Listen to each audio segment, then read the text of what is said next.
Hello guys, welcome back to Dunking Monkey. Yesterday I did a comparison video between elite centers. In this video, I will be comparing different elite defenders. I will rate these defenders 1 to 10 in for categories: one-on-one defense, help defense, one-on-one scoring, spacing.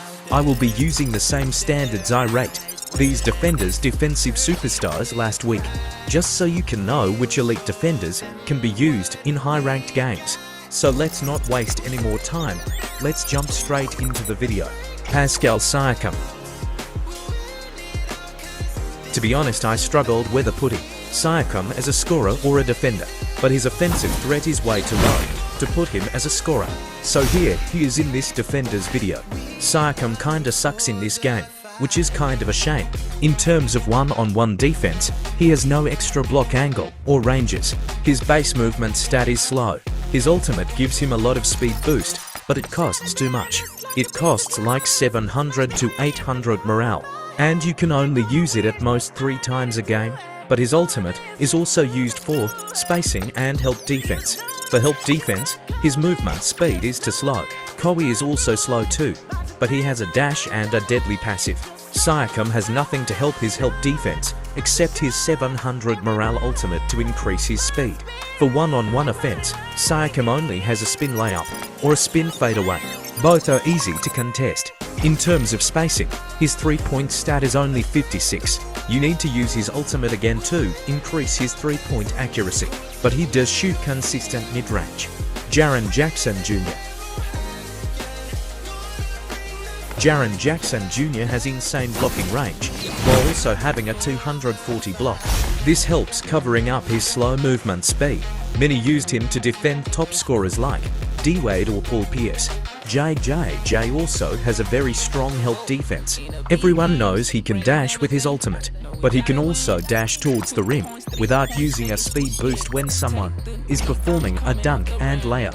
This ability is enough to make him one of the best help defenders, and he is one of the few elites that can compete against superstars. However, his one-on-one offense is pretty bad. His offensive talents are pretty much based on off-ball, like catch and shoots, and catch and dunks. He can cancel a 3-point shot and drive for a dunk floater, and that's all he got. For spacing, he can shoot 3 south, but not at a crazy level. I will give him a decent 7. Draymond Green. Draymond has a decent movement speed as a defender. His moves are made for defending scorers, like Dirk or Ska. When getting post up, he can use his ultimate to cancel the free status and dash for a steal. When he fails to steal, he can dash back, while receiving a 360 block. Dirk basically becomes a liability on the court at this point. It counters Ska pretty well too. He can bait Ska to use his ultimate and purposely let him bump into you. Then you can go for the dash to contest. Not to mention he can literally physically lock up players defensively. He can also dash towards opponents after ankles got broken, like how Tatum did. But he can also force stop and physically lock up players with that dash. For help defense part, his defensive rotation is not the best, but his double teaming is one of the best in elites. He has increased movement speed when double teaming while having an increased chance of clamping people mid-drive. For one-on-one scoring, he is decent. He can push away opponents after he makes an on-ball screen. His dunks are also quick, and he can pass mid-dunk. For spacing, he has 3-point accuracy. His ultimate also helps adding more accuracy on his shots. Kyle Anderson. Kyle Anderson once was used to defend Dirk Nowitzki when he first came out in Taiwan. We also only had LeBron and Tatum as our only superstar defenders, and we figured it out that Kyle Anderson's high strength stat was very useful against Dirk Nowitzki. But now more and more players have superstars, and Draymond Green completely replaced him for guarding Dirk. With his super slow speed for a defender, slow-mo definitely fell out of meter. For help defense, like I said, he is so slow for a defender. Without dash or double speed boosts, he basically cannot guard anyone. For one-on-one scoring, he only has a dunk, which creates no threat. For spacing, he can shoot 3 south, but it's not consistent enough. Dillon Brooks. Kawhi, as a slow-moving defender, has a deadly passive that helps cover that up. Dillon Brooks, has a slow-moving defender, has nothing to cover up. Cowie can force stop with his normal talents. Dillon Brooks have to force stop with his ultimate. Dillon Brooks, as a stealing-based defender, does not bring a lot of pressure. Both as dirty players, Draymond has punching moves that helps create space while Brook doesn't. He does not have any extra block angles or ranges, but he does have decent contest stats. I'd give him an average 5. Dillon Brooks also has no any dash or double speed boosts. He can only dash after force stop somebody. To force stop somebody you have to use your ultimate, and your ultimate sometimes miss your force stop. You can dash only 2 to 3 times every game, and help defensing with such low movement speed won't work. For one-on-one scoring, Dillon Brooks only have a quick dunk that can't pass, but for spacing he actually catch and shoot 3 south quite decent. f2p. As an elite stealing defender, f2p is better than Dillon Brooks.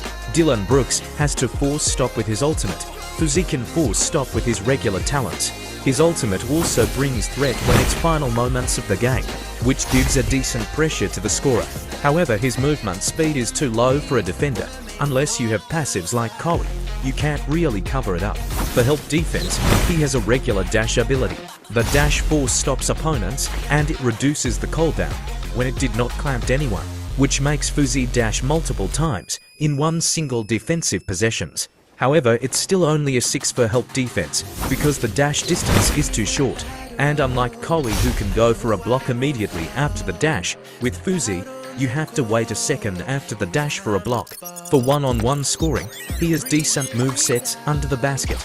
It might work in low-ranked games, but in high-ranked games, you're not likely to score with them. For spacing, his 3 is inconsistent. He can hit the first 3 sometimes, but most of the time, you hit it in your second 3-point attempt, which leads defenders to leave you open and add pressure to your scorers. Wiggins. After scoring for points, Wiggins receives a 240 block. His block stat would also greatly increase.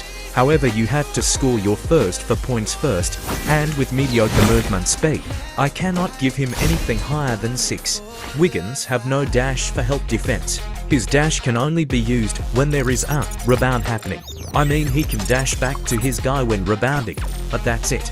With his mediocre speed, I'm not giving anything higher than 5.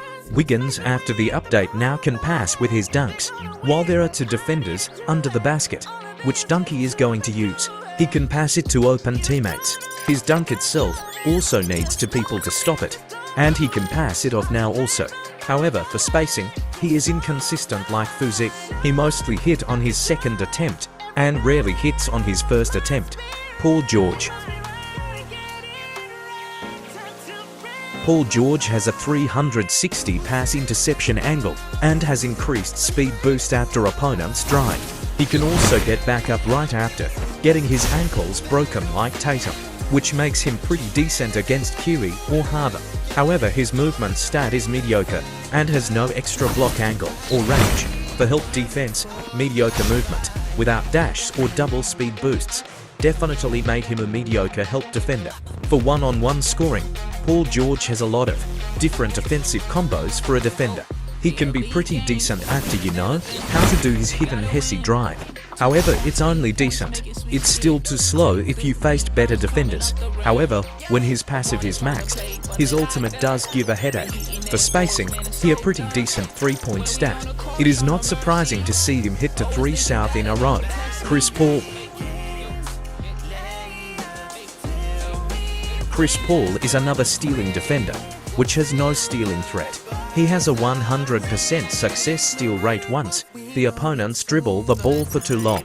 It looks strong, but scorers are driving for space most of the time, and Chris Paul's steals won't work on drives unless it is force stopped. And Chris Paul has no talent to force stop opponents. The only good thing with Chris Paul is his movement speed, which is one of the fastest in the game. But his contest stat is so low that opponents probably would make lightly contested shots on him. In terms of help defense, Chris Paul is solid. His speed was quick enough that he doesn't need dash. His ultimate also greatly increase his speed. The only problem is his ultimate is extremely costly. Therefore, I don't think it is anything higher than 6. For one-on-one offense, it's obvious he's suck at it. Easy contested step back and a threatless layup. For spacing, his three is way too inconsistent, but he does shoot decent middies. Russell Westbrook. Westbrook has the fastest movement stat in the entire game, which makes him easier to contest shots. But he has the same problem as Chris Paul. He has low contest stats. It is more likely for opponents to hit lightly contested shots. Due to his speed, Westbrook can do help defense pretty well. However, for one-on-one scoring, he has nothing but different dunks. All are easy to block while his jump shot creates no threat. At least for spacing, he is inconsistent for both mid-range and three-point. It is a pretty big problem for defenders that cannot stretch the floor. And that's all the elite defenders we have today. As you can tell from the video, there are not a lot of playable elite defenders in high ranked. And that's it for today. Goodbye.